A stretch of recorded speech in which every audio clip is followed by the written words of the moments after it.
Hello there, I am Dave of the Ukulele Orchestra of Great Britain, and there's nothing I like doing more than snuggling down on the sofa with my ukuleles, preferably in a onesie with ears, and if not, at least in a vintage Ukulele Orchestra t-shirt. And I'm here to show you some of the ukes I've played throughout the years. The first uke I ever had was this one. It's a Bellini.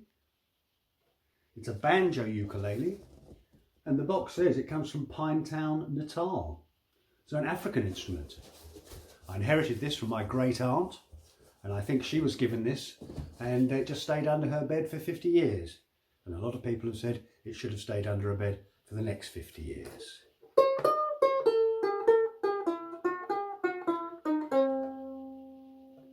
As you know, the conventional ukulele is related to the guitar, whereas the banjo ukulele is more related to the frying pan.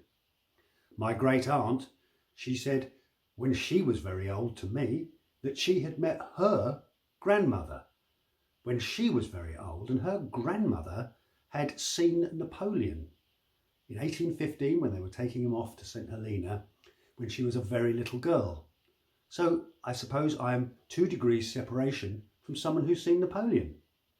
Regarding George Formby, I'm 1 degree separation from someone who's met George Formby. That happens to be Her Majesty the Queen, but that's another story. I used to play this when I was doing children's theatre in the early 80s. It wasn't just convenient for me to carry around, but of course it's the right size to hand to a small child so they can have a go. But in 1985, I hooked up again with George and Kitty and various other people from Leeds and others, and the Ukulele Orchestra was formed. One of the reasons that the Ukulele Orchestra managed to be formed at all is that George and Kitty had got a job lot of these clover ukuleles. They're from the Mitsubagaki company, I think, but they're Japanese. And of course in 1985 you could buy a Lark, which was a sort of toy. You could probably get a Gibson or a Martin, but to actually find what we are now used to, a sort of bog standard, playable, not inexpensive ukulele, was a new idea. The fact that they got them at all probably helped the orchestra start. And indeed, I remember I paid £12 for this instrument in 1985. And I remember also when I first started playing ukulele music, I was surprised by how many sevenths there were. It all seemed to go like this.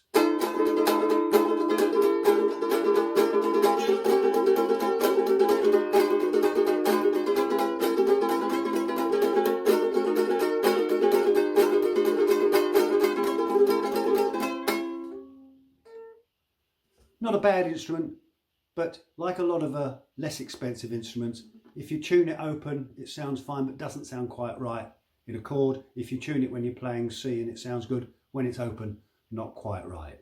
It was good to start on, but I had to move on. Well, in 1987, I got this. And this is a Marshall Stapleton. Marshall Stapleton, as a lot of you know, makes ukuleles in the Lyme Regis area now. In those days it was called Brian Stapleton, and that's what it says inside. And I believe this is actually the first ukulele he made. Interestingly, it's actually made of walnut, which isn't necessarily the most conventional wood for a ukulele. And you can hear straight away, got a much nicer tone.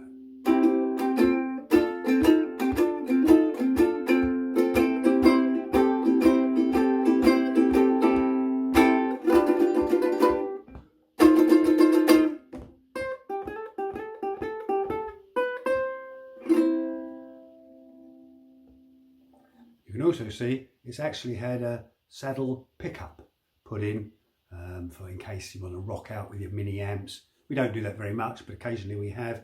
And of course the undersaddle pickups in those days for ukes weren't very common. It's actually a classical guitar just snipped down to the right size and put in. And so this is the one I used a lot in the early days of the ukes. I'd also like to show the case. Not just the classic, that's the case you put all your stickers on. But if you notice, it isn't actually a uke case, it's a mandolin case. And what I used for packing inside to keep the uke still was this ubiquitous washing up bottle, which of course now has become a real vintage item, and people remark upon that more than they remark upon the ukulele. And moving on, I'd like to show you this one. I got this around 1990.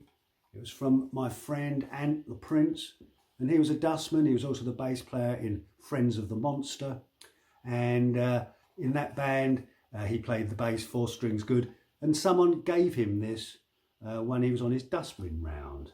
And if you actually look from the headstock and so on, it's been carved. I think this is an instrument, you find these sometimes, someone interested in woodworking has made it, but it wasn't set up, didn't have strings, didn't have machine heads. I had to put them on later. And although the Ukulele Orchestra has usually been the format of a bass ukulele, baritone ukulele, soprano ukuleles, lead ukulele often played on an instrument tuned in fifths, this was one of the very first soprano ukuleles, which is like a baritone but a whole octave up. And so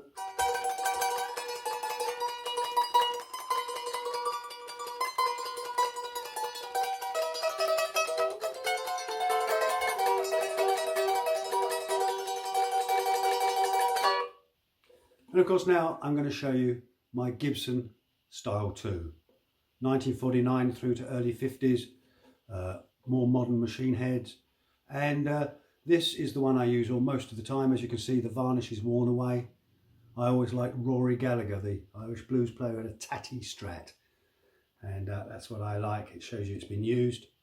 The strings I use are a Keeler New Nile gut, the Dario second string as the top string, because when I'm playing hard, stretching and crunching, then they actually stretch too much unless you've got a slightly thicker string.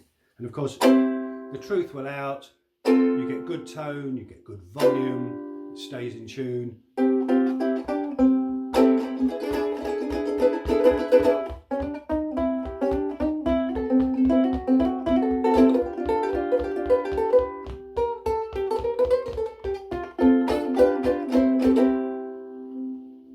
I tune in what they call the American or Hawaiian tuning, so that's G, C, E, A. Not the Canadian tuning or the English tuning, which is usually a whole tone above. Various other ways to tune, as you know, but that's what I do. And this one has gone around the world with me and held me in good stead. Obviously, being a Gibson, that was made in America.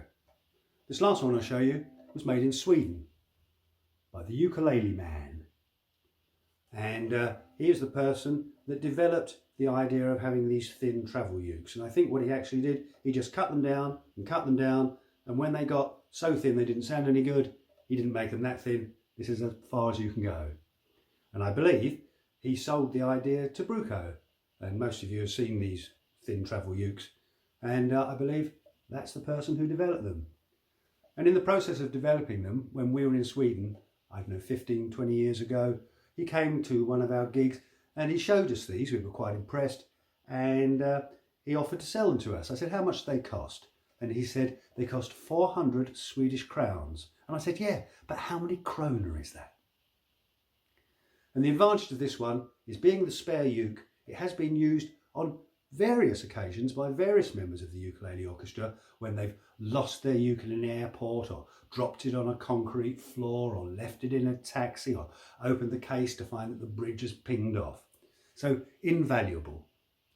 You always need a bit of backup. I hope you've enjoyed listening to Dave talking about his ukes.